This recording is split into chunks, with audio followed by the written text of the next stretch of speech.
करके आ रहा हूँ, इसको बहुत ध्यान से सुनिएगा जो मैं आपको सुनाने के लिए जा रहा हूँ। रात का टाइम है, गुरुजी और चेला दोनों जंगल में, भूख लगी तो गुरुजी ने चेला से कहा कि बेटा लकड़ी काट करके लाओ। कहा गुरुजी पाँव में बहुत दर्द है, आप ही जाइए काट लीजिए। कहा बेटा आटा गोंद लो, रोटी पकानी है, भूख लग रही है। कहा गुरुजी बहुत थक गया हूँ, आप ही ये काम कर लीजिए। कहा कि बेटा सालन बना दो। कहा गुरुजी ये भी काम हमसे नहीं होगा। जब खाना पक करके तैयार हो गया, दस्तरखान पर लग गया, तो गुरुजी ने कहा बेटा खाना तो खा लो। कहा कि गुरुजी बार बार इनकार करना अच्छा नहीं है, इनकार करते हुए शर्म आती। सच्चे आशिक और झूठे आशिक की पहचान आपको दिखाने के लिए जा रहा हूँ। रबीउल अव्वल को सामने रखिए, दूसरी मिसाल आपके सामने आ रही है। लड़की जा रही है, अभी जो आप देखेंगे सड़क पे लड़का लड़की दोनों एक साथ पास कर रहे हैं। अच्छा, जो लड़की के कंधे पर लड़के का हाथ है वो उसकी साली है। बहन से ज़्यादा साली पर आज इस जलसे में वो मेहरबान नज़र आ रहा है। आइंदा कभी भी आप लोग जलसा कीजिए, आने वाले मस्तूरात का रास्ता अलग होना चाहिए। मर्दों का रास्ता अलग और औरतों का रास्ता अलग। अगर मेला ठेला में औरत आती है तो जलसे में औरत को आने की पाबंदी लगा लीजिए। दिन में उनके लिए जलसा कीजिए, मर्दों को मत बुलाइए। रात में उनके जलसे पर पाबंदी लगा दीजिए। याद रखिए कोई ऐसा कांड हो जाएगा कि ज़िंदगी भर के लिए बड़हारा में जलसा होना नसीब नहीं होगा। इसलिए ध्यान रखिएगा।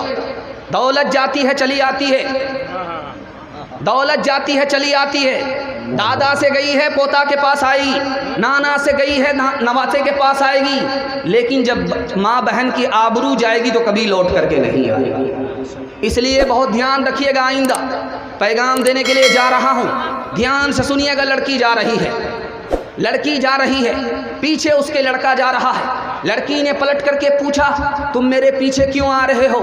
तो कहा कि मैं तुम पर आशिक हूँ। तो लड़की को मालूम करना था कि 1 नंबर आशिक है या 2 नंबर आशिक है। तो लड़की झट से कहती है अरे तुम मेरे ऊपर क्या आशिक हो? अगर आशिक होना है तो मेरी बहन के ऊपर आशिक हो जाओ, वो मुझसे ज़्यादा खूबसूरत है। अब ये जो मजनू था उसको छोड़ करके उधर देखने लगा। तो लड़की ने एक तमाचा खींच करके मारा। तू कहता आशिक है, तू झूठा आशिक है। अगर आशिक होता तो मेरी तरफ तुम्हारी नज़र होती, गैर की तरफ तुम्हारी नज़र नहीं जाती। नबी के आशिक हो दाढ़ी नहीं, झूठा आशिक है। नबी के आशिक हो आलिम से तुमको नफरत, झूठे आशिक हो। नबी के आशिक हो, नबी की सुन्नत पर खड़े नहीं, झूठे आशिक। तीसरी मिसाल आपके सामने रखने के लिए जा रहा हूँ। इंतकाल हो गया शौहर का, मालदार था, बाग बगीचा बंगला गाड़ी छोड़ करके मरा। बीवी रो रही है, कह रही है गाड़ी में कौन रहेगा? देवर खड़ा हो गया, मैं रहूँगा। घबराने की कोई बात नहीं। कहा इस बिल्डिंग में कौन रहेगा? मरने वाला चला गया। कहा मैं रहूँगा, घबराने की कोई बात नहीं है। कहा कि इस गाड़ी को कौन चलाएगा? कहा मैं चलाऊँगा, घबराने की कोई बात नहीं है। अब भाभी ने कहा कि मेरे शौहर ने 1 लाख कर्जा किया है, वो कौन अदा करेगा? ये गुम मार देता है, गुम तरावी में चला गया, भूल ही नहीं रहा।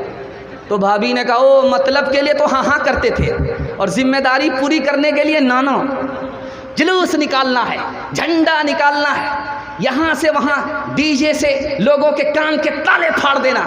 लेकिन नबी की सुन्नत पर कौन खड़ा होगा? तो दूसरे लोग खड़े होंगे, हमको फुर्सत नहीं है। झूठे आशिक है। ध्यान से सुनिएगा। ये जुलूस कब से निकला?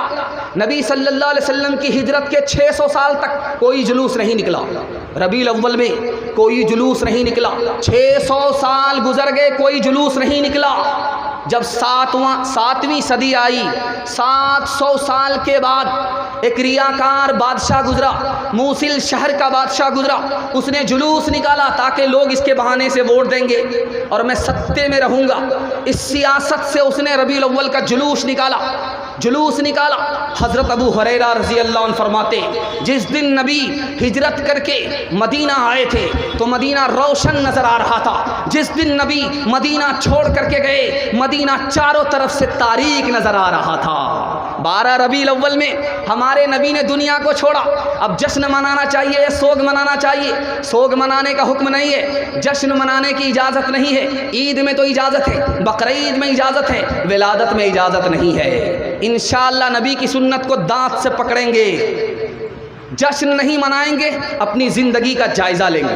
हाथ उठा दीजिए इंशाअल्लाह। शर्म न हमको आ सकी देख अपने आमाल, कमाल, शर्म न हमको आ सकी देख अपने आमाल। कभी तो इतना सोचता, कभी तो इतना सोचता, काहे हुआ ज़वाल, काहे हुआ ज़वाल। अल्लाह और रसूल पर है जिसका ईमान, अपने मन की सब करे वो कैसा इंसान, वो कैसा इंसान। जब से भूला मुसलमान इस्लामी तालीम, उसको दहशत गर्दी करते सब तस्लीम, करते सब तस्लीम। भूल गया मुस्लिम कहीं नबी करीम की राह, मंजिल की चाहत गई रस्ते हुए गुनाह, रस्ते हुए गुनाह। हकीकत खुराफात में खो गई, ये उम्मत रिवायात में खो गए। हकीकत खुराफात में खो गई, हकीकत खुराफात में खो गई, ये उम्मत रिवायात में खो गई। बुझी इश्क की आग अंधेर है, मुसलमान नहीं राख का ढेर है।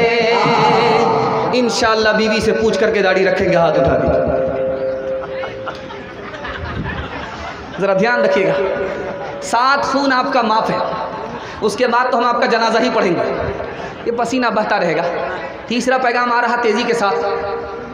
मुझे आपने खुश कर दिया, कबूलियत की घड़ी में दिल से दुआ देता हूँ, अल्लाह आपकी हर मुश्किल को आसान फरमाए।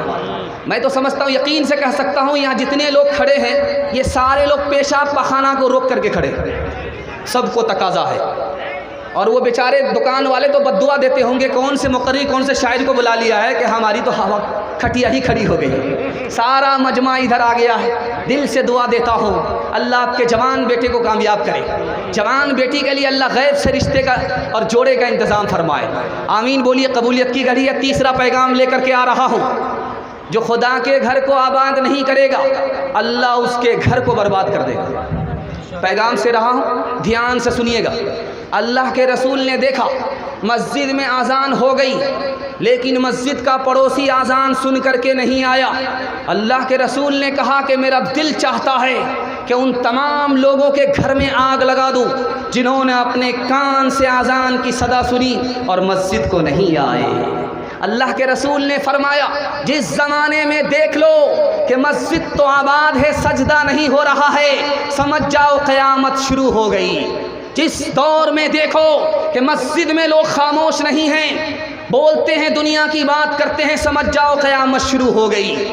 अल्लाह के रसूल ने फरमाया, अगर तुम्हारा सामान गुम हो जाए मस्जिद में तो ऐलान मत करना, मेरी तुम्हें बद्दुआ लगेगी, दुआ नहीं लगेगी।